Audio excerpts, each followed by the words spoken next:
It sounds like an addendum to the testimony is required. Sure. Just change your testimony. That's kind of reasonable in this case. It's a pretty minor detail. Or is it?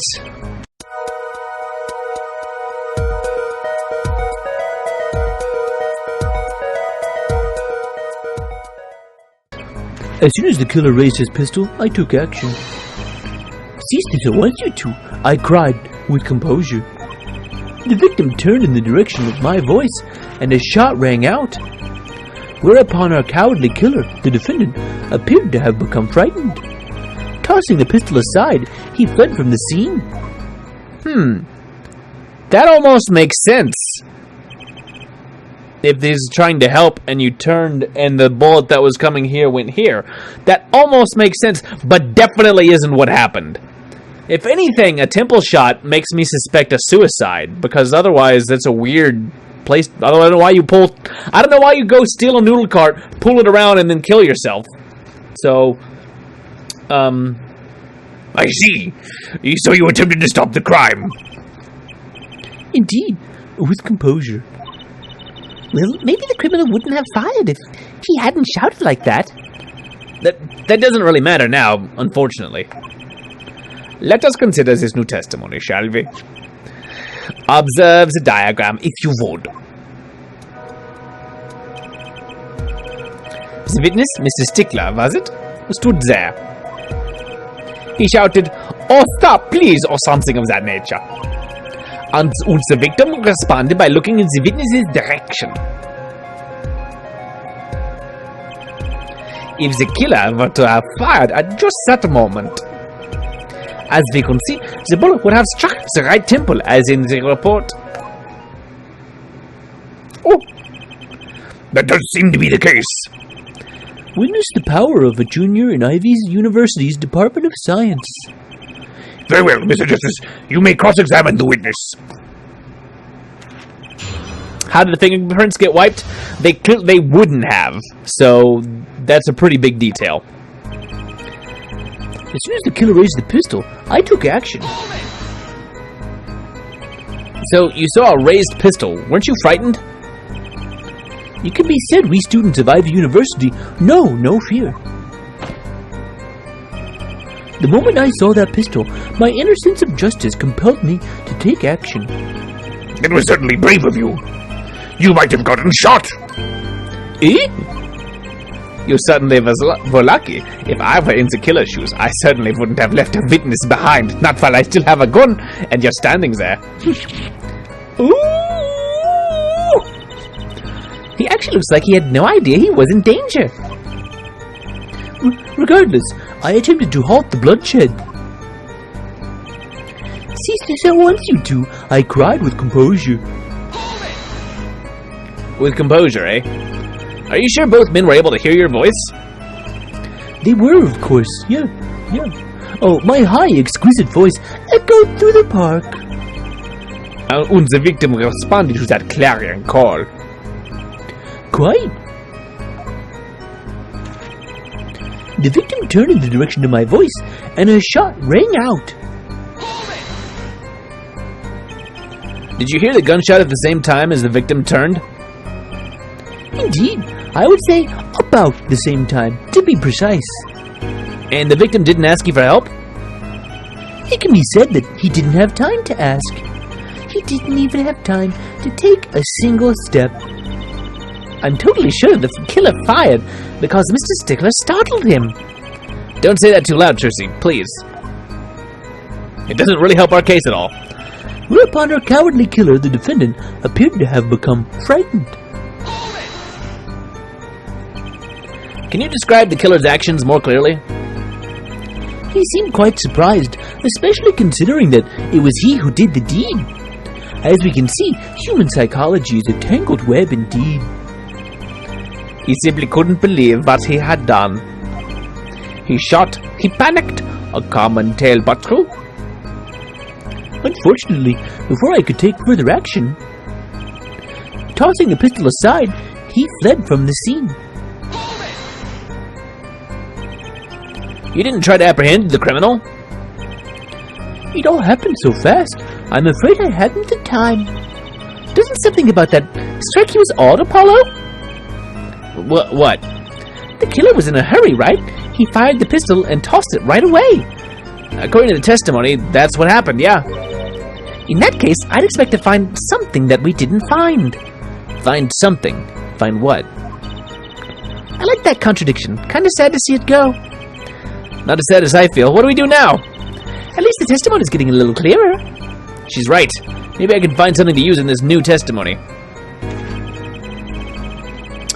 Okay, ceases at once. The victim turned. I think that it is tossing the pistol aside. We want to look at...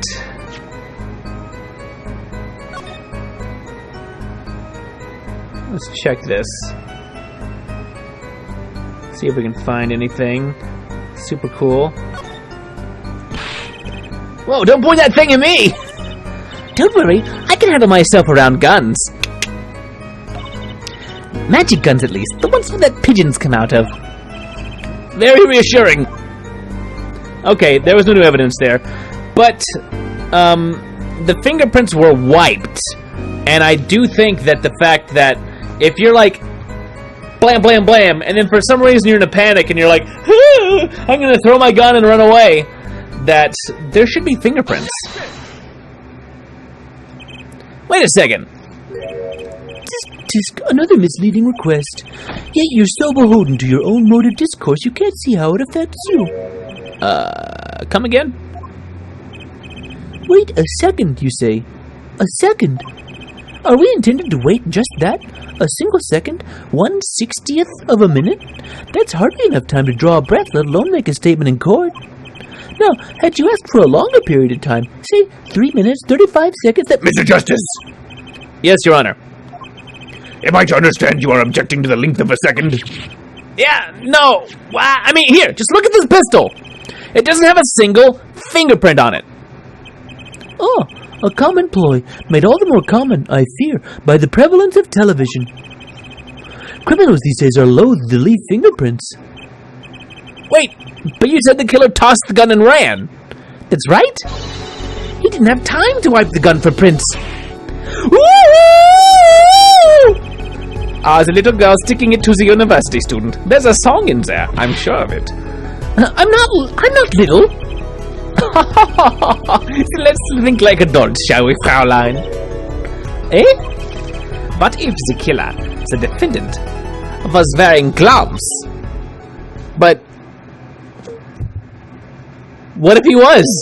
Gotta admit, I didn't think of that, Apollo. As someone who wears gloves basically all the time, didn't even enter my mind. Well, Mr. Justice, Could the killer have been wearing gloves?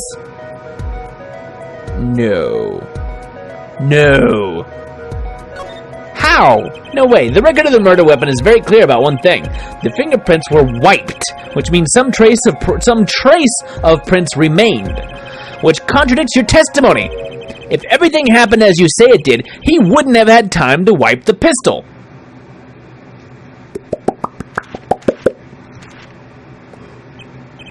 That may be, but it does not change what I saw. The killer, the defendant, he threw down the murderous weapon from his hand and fled.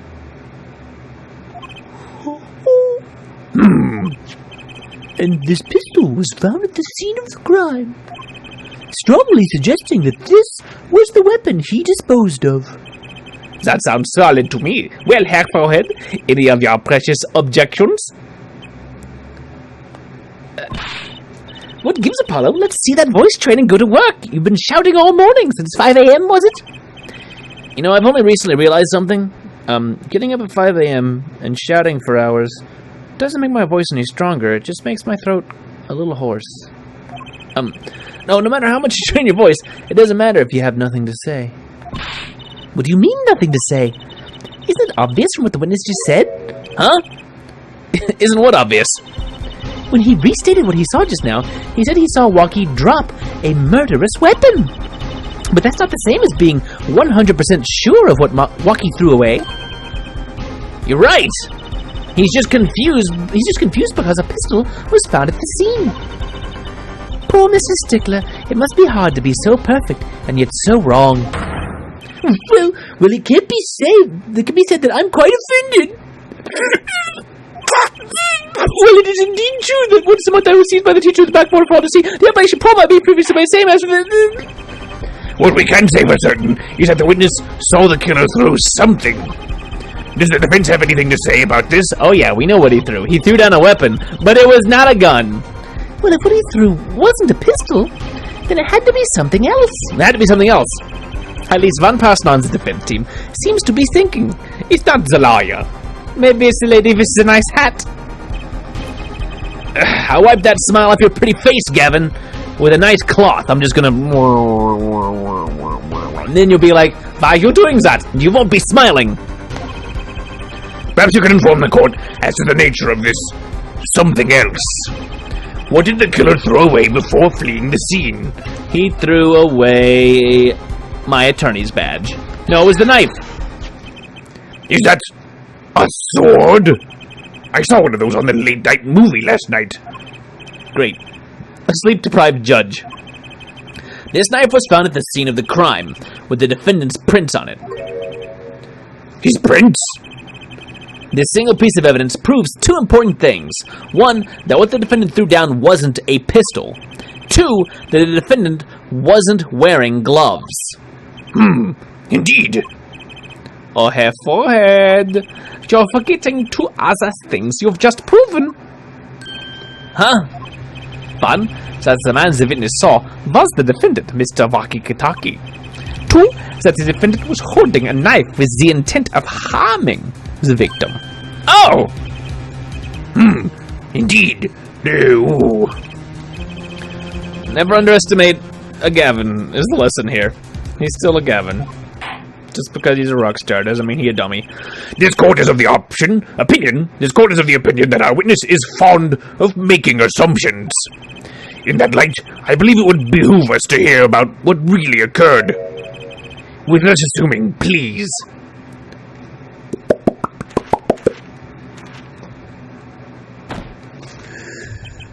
It is always the same with you people. Mark left the house on foot, and 5 minutes later his brother left after him.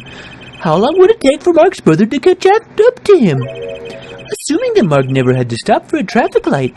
Assuming. Yes, that's what I said. Assuming. As if that were a probable situation at all. Yet here you are, assuming that my assumption is no better. What this court assumes is that the witness will testify as to what happened after the shot was fired.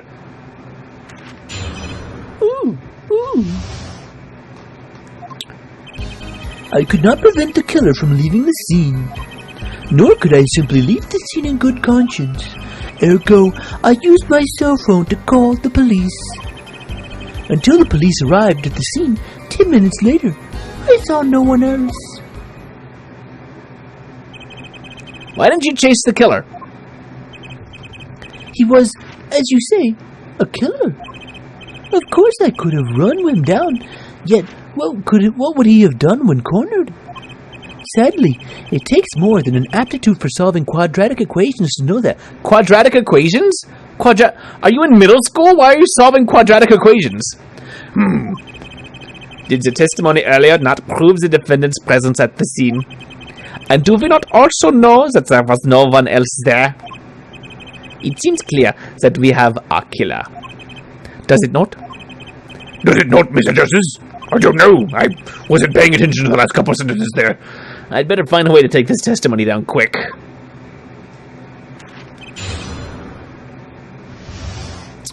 Cross-examination. I could not prevent the killer from leaving the scene.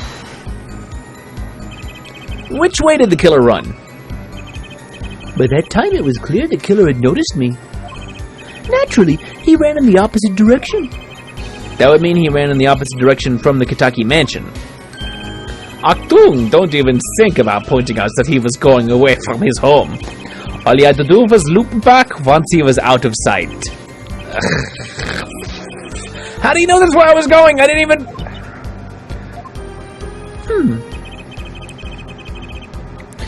Nor could I simply leave the scene in good conscience. You were certainly composed for someone who just witnessed a killing. If one is to devote one's life to the pursuit of science, one must never flinch at the sight of a little blood, nor be so moved by a chemical discovery that one drops one's flask upon the lab room floor, which I definitely never did. Ooh, cool answer. Very cool. Oh yeah. Points for style. So nothing strange about how he acted. Tracy looks like she has something to say, but she's not saying it. Because of a magician's code. She doesn't want to reveal how it was done. Ergo, I use my cell phone to call the police. A cellular telephone? What witchcraft is that? Wasn't your first thought to call an ambulance? It can be said that I have dabbled in medicine. The injury I witnessed, namely a single shot to the head, tends to result in death. Ergo, there was no need for me to call an ambulance. Oh, a perfect syllogism. A proof in 3 parts. Exquisite, simply exquisite. He actually looks like he's going to cry. What's up, Tracy? You kind of weirded me out now over here. Until the police arrived at the scene 10 minutes later, I saw no one else. Can you tell us in detail about these 10 minutes? I stood in a state of heightened awareness. Anything could happen at any moment. Anyone could appear from any direction. Is that all? No one came. Nothing happened at all. I saw it all, which is to say, I saw nothing. It was late at night. It's not odd to think there would be a few people around in the park. So he just stood there? Watching? Not much to go on there. Trucy, what is up? If you got something to say, by all means, now's the time. I can't find a single problem with that testimony, other than the fact that the guy saying it is a weirdo. Had enough at last. Hair forehead. Maybe it's time to back off a bit? Do we back off or do we not? I don't think it matters, because this is going to be a but thou must situation. So no, we're not going to back off. We're never going to back off. The defense still has some questions to demand answers, Your Honor. Your opinion, Prosecutor Gavin? Oh, let him play attorney until he's satisfied, I say. I will amuse myself by composing my next smash hit in my head. Oh. Very well. You may continue with the cross-examination. I actually don't have anything.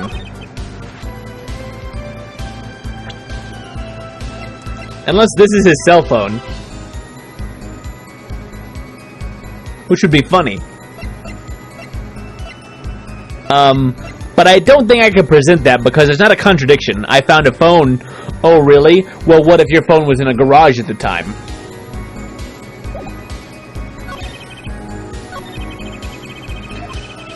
There's got to be a weakness somewhere in this testimony. Oh, we don't have the chance to back off again. I'm gonna push this phone again. Let's press more things. It's the same dialogue, though.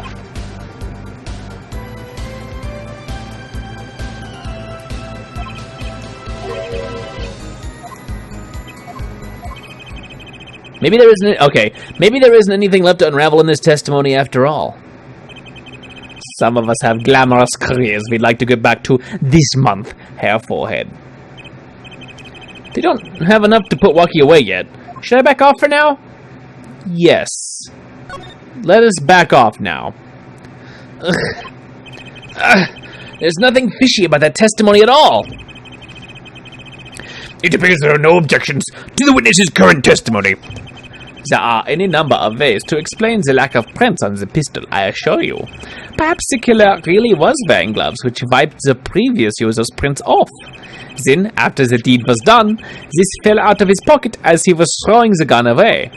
A mistake befitting of a small-time punk, in my opinion. No, no, no! Ah! It seems we've come to the end of the line here. No, that can't be all. How unfortunate. It seems that you weren't cut out to stand on the same stage as me. Though you have forehead. I believe this brings the cross-examination to a close. This court will now declare a verdict for the defendant, Walkie-Talkie. No. Hold it. Eek. Trucy? No, it was not. Whoa! Trucy! What just happened? Nobody move. What's the meaning of this? Who are you? There'll be no more verdict in this court. Not yet. Wait, are you one of the Kentuckys? The Kentuckys? You mean the notorious gangsters? If you don't want to see me, give the pretty little girl a new smile. Do as I say. Adjourn the court for 20 minutes. That should be long enough for me to get a snack and think about what I'm actually going to do. What? This court will not bow to the pressure from the likes of Head judge. I see little point in further aggravating this gentleman. Recess 20 minutes, or I promise you'll regret it. Wait! How did he disappear so fast? Come to the defendant lobby, Apollo. Please. I suppose I have no choice but to adjourn for a 20-minute recess. Bailiff, catch that mysterious man! To be continued. Thanks for watching, everybody. Join us next time when we find out what happened to Trucy. Who was that mysterious, knife-wielding vaudevillian villain? Like, comment, subscribe if you haven't. Bye for now.